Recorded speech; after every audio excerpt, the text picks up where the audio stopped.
this afternoon is Charles Pattison. He's down here from Tallahassee. He has been incredible, working so hard for us in the legislature and really talking to the representatives, trying to connect and get things modified. And then he's going to have to drive back up to Tallahassee. So he'll speak, and then we'll have a few minutes of question and answer. Charles? And you want to up here?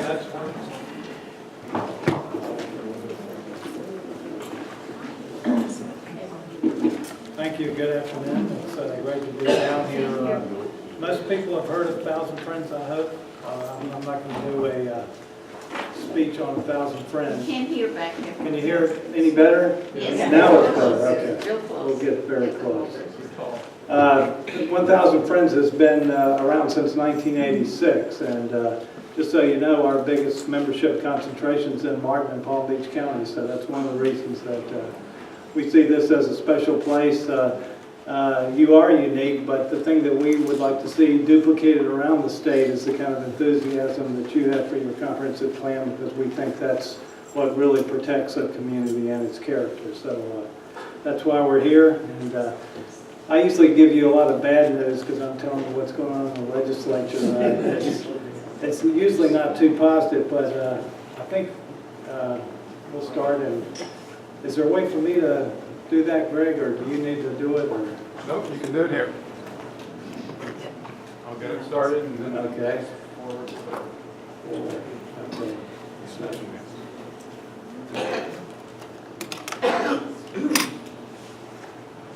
And again, just a little about 1,000 Friends, but I'm not going to do that. I'll let you read it. We've got a website, 1,000 Friends of Florida, you can go to at your leisure. We suggest you do that, but I'm going to give you just a context for what the legislature is dealing with. These are the bigger issues, and usually the biggest one in this kind of list is that this is an election year, and what that typically means is that the legislature usually avoids controversial issues. You know, I say usually, but that's a key word. You guys do an excellent job of the outreach and communicating with the legislators. This is something we tell people just in general. Usually the sequence of priorities goes this way. If you can speak to a person in person, that's ideal. The next best is a phone call. After that's probably a letter if you have time, and then an email. They all get through, but as we get close to the end of the session, the emails are harder to keep up with. Most of you probably know this, but when you see the different acronyms, just so you know what they mean, HB stands for a House bill, SB is for a Senate bill, a CS is when you see that in front of a bill, it means it's been amended. It's called a committee substitute, and they've added or incorporated the amendments they made at the previous stop into a bill. So sometimes you'll see CS for CS for CS for something, and that's sometimes hard to keep up with. We're not the only conservation group that does a list of bills, so this is on our website, and we would, if you're looking in particular for our environmental bills, a lot of times it'll be in some of these other issue areas, and their emails are activated there. So let me start with growth management. Has everybody heard of House Bill 703? Yes. Yeah, you've heard about it. Well, that's good. This is the fourth year in a row that we've seen something like this come out of Representative Petronas. He seems to have a special interest in doing this every year. He says he likes to get the kind of opposite groups to sit across the table and negotiate with each other. I guess that's what you could call it. But we haven't quite seen it happen that way. We talk, but nothing seems to change. I just wanted to give you, the current situation with the bill. Interestingly, the worst version is in the House. Maybe that's not too surprising. The Senate has actually modified the bill to make it actually somewhat better and take out a couple of the provisions that were the most of really great concern for Martin County plus some other communities. Remember, there was this prohibition. If you didn't have a ordinance in place by July 1 of 2003, dealing with springs or wetland protections or stormwater, as it applied to ag lands, you would be retroactively prohibited from doing that. That came out of the Senate version. It's still in the House version as we speak. There was an allowance in the House version for a 50-year consumptive use permit. That has since come out even of the House version and the Senate version as well. But we can't be sure that these things that have made the bills better are going to stay that way. And I did have a handout. The most current information we have today is that the Senate version will come up on Tuesday, 3 o'clock. I've got a handout. I didn't have enough for everybody. It'll be in front of Senate Community Affairs, 3 o'clock on Tuesday. Interestingly, that bill is sponsored by the chairman of that committee. And we continue to think that the best opportunity to either stop that bill or make it better is going to be in the Senate.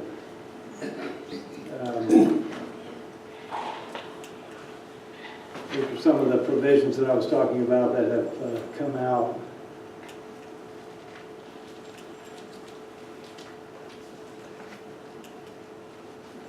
These are the votes.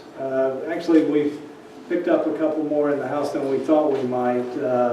It's cleared 2 House committees. There's only 1 committee left. That's called House State Affairs Committee. We know it's going to have to meet this week. We just don't know when. They haven't published an agenda. So what we're encouraging people to do is to contact the House State Affairs Committee to oppose House Bill 703, and then separately to contact the Senate Community Affairs Committee to oppose that companion version, Senate Bill 1464.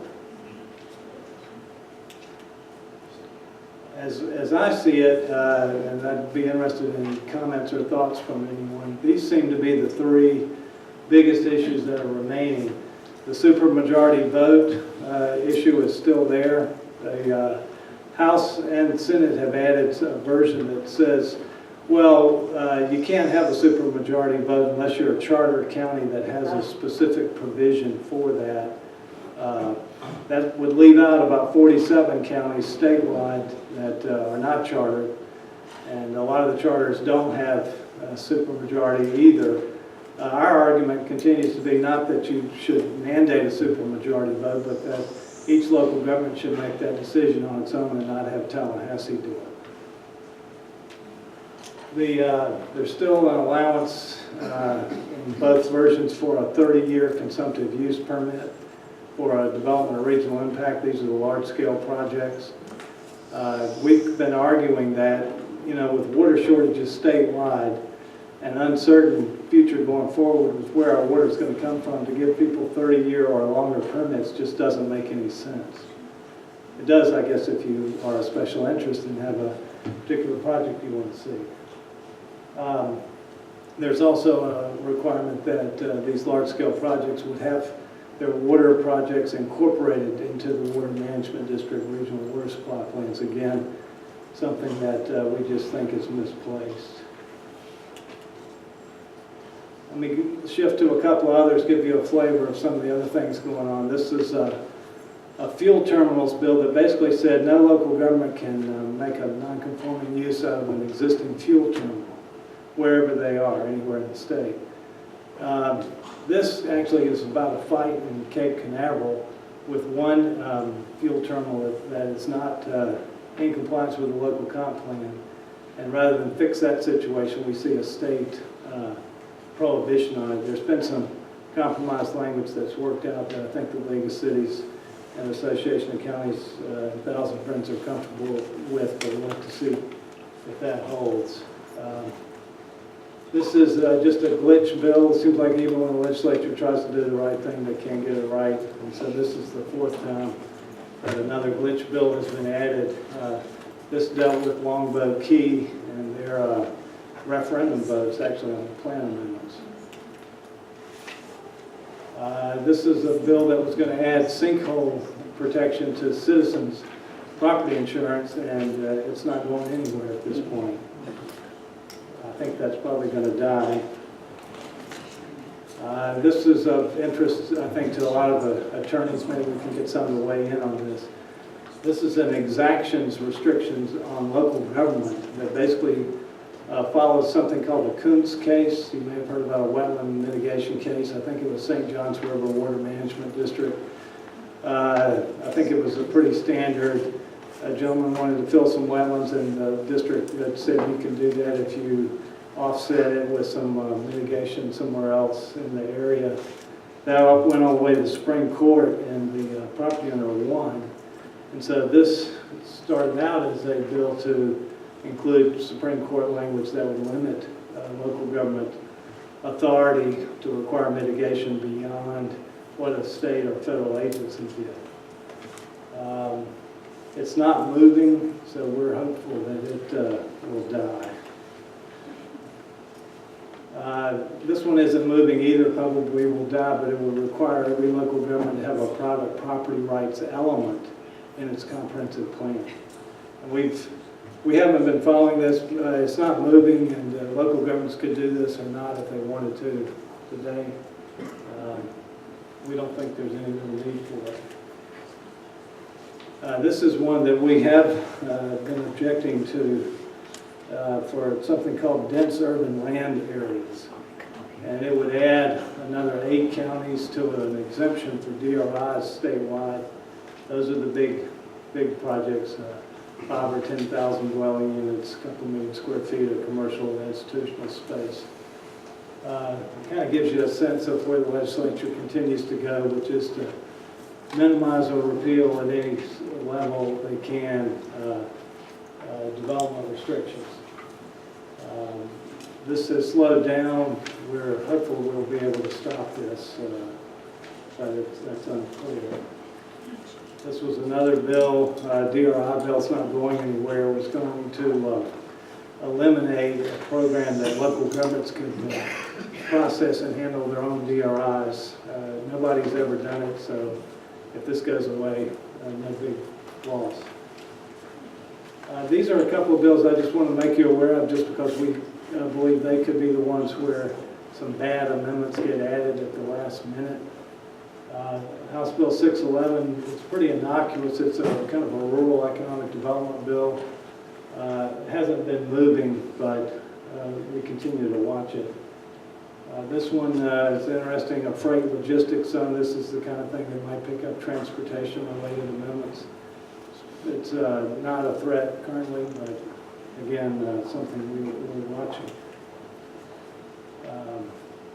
This was another economic development bill, House Bill 7023, has a preemption for local governments. It would prohibit for 3 years any local government's ability to charge a transportation impact fee or have fees associated with transportation concurrency if you're a commercial building that's 6,000 square feet or smaller. It's not one that we're supporting. And I have not tried to get into this. I've listed some of the bills, the coastal insurance issues. I know you've heard about those. They're all over the place. It looks like, I think, that they'll stalemate possibly and not do much of anything. But it's quite a bit to keep up with if you're interested in that subject area. We've got something posted on our website that gives you a little more background on what some of the different bills do at this point. Let me shift to some of the environmental issues. We work with a group called Florida Conservation Coalition, which is a group that former Governor Bob Graham and Nat Reed put together. And actually former Senator Lee Constantine is now serving also as the vice chair of this group. There are about 50 conservation-related groups, mostly in Tallahassee, that are working together on different kinds of environmental legislation. This was some of the background they were doing, showing some polling results that document how critically important water issues are statewide. This came out of the Bob Graham Center. And the biggest, probably, environmental bill right now is the Florida Springs Protection Act. And The most interesting thing is you've got 5 senators, 5 committee chairs actually, that are promoting this bill. You know, Florida's got more springs than any other location in the country, including more first magnitude springs than any place in the country. Part of the significance of this is that they, of course, all flow from the Florida aquifer in most cases, and that's where we're getting 90% of our drinking water. Springs are not in real good shape. You may have heard that, and this is a comprehensive program to make some substantive changes. It recognizes 38 springs and would require local governments and state agencies to work to either stabilize them or go back and improve them. The biggest item is about near the bottom.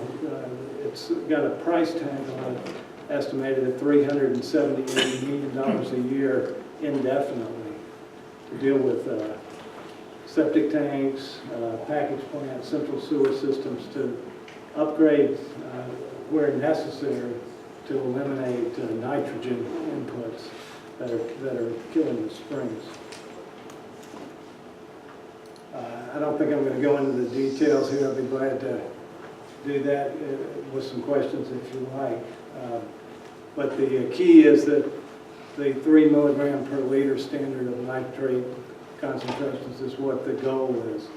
A lot of the springs are significantly beyond that today. And the nitrate sources, of course, are lawn fertilizer, septic tanks, package plants, stormwater runoff. So each spring shed is going to require a different approach, and that's what this bill attempts to do. It has prohibitions within things called springs protection and management areas. Surprisingly, we still see concentrated fertilizers being applied inside some of these very areas, so that's one of the things the bill gets at. Before I get to that, the one other thing that's of note, no property owner would be asked to pay for any of the upgrades or installations. That the $378 million price tag would come from the documentary stamp taxes that are collected statewide. That would be the funding source. So you'd either have septic tanks that might get retrofitted or improved or connected to central systems or even replaced, but they would not be at a cost to the individual property owner. This is kind of a related bill. It's not a great one. It was to extend the allowance for land application of septage throughout the state. That has been a source of nitrate contamination statewide. This bill was going to extend it. That practice is supposed to end by 2016. The idea was that when a septic tank or a package plant gets pumped out, that it's taken to a treatment facility where it can be properly disposed of. And people have been complaining that the facilities aren't there. So the compromise so far has been a bill that would extend that deadline for 2 years and have a report issued to the governor and legislature explaining what the options are. This was a coastal management bill that had gotten some attention just because it looked like inadvertently or otherwise the DEP was going to be providing incentives for uses for more public access to aquatic preserves. And one reading of that suggested that there might be fast tracking for things like hotels and parking lots right beside aquatic preserves. That's been taken care of so far. Just an ag-related bill that we were watching. It's interestingly had the ad valorem tax issue associated with people that would store or do water storage on their property to filter pollutants that would allow them to continue having an ag tax exemption. I meant to go all the way back to 703. That little issue about the ag taxes has been taken out of the bill. Got that. This was a bill dealing with reclaimed water, which sounded pretty innocuous, but there was a concern that it was going to lead to some privatization of water issues. That has since been worked out, and we think this bill's going to go ahead and pass. This is a bill from last year, Senate Bill 1398. Fortunately, it doesn't have a House sponsor, but it was going to restrict local and state government's ability to buy additional conservation lands. And it was going to really, it didn't say you couldn't do it, it just set up a series of impediments to slow down that process. There's no House companion, and pretty sure this isn't going anywhere. Fracking, I'm sure you've heard a little about that. There are two bills in the legislature. They're not going anywhere, apparently. Even the sponsor has agreed that they're not going to pass, so at least this is one more year not to worry about that. And let me show you this. This is the last slide about the budgets for environmental programs. I'll show you those numbers, but let me just show you. The more critical thing is what the House and Senate budgets look like. Let me tell you what they have $112 million in common. $40 million for the C-44 canal work, $32 million for the governor's water treatment plans for the Everglades just for this year, $30 million for the Tamiami Trail Bridge elevation, $5 million for the C-111 South Dade project, and $5 million for the Kissimmee River restoration. So they're actually pretty close between the House and the Senate on these kind of programs. We'll have to wait and see if any additional funding. The biggest difference in the Senate side is that Senator Negron's Indian River Lagoon projects are included in there, or at least the most that he could get. So we'll see. Got another 3 weeks to go in the legislature, and anything can happen, especially at the end. Be glad to take some questions if you have any at this point.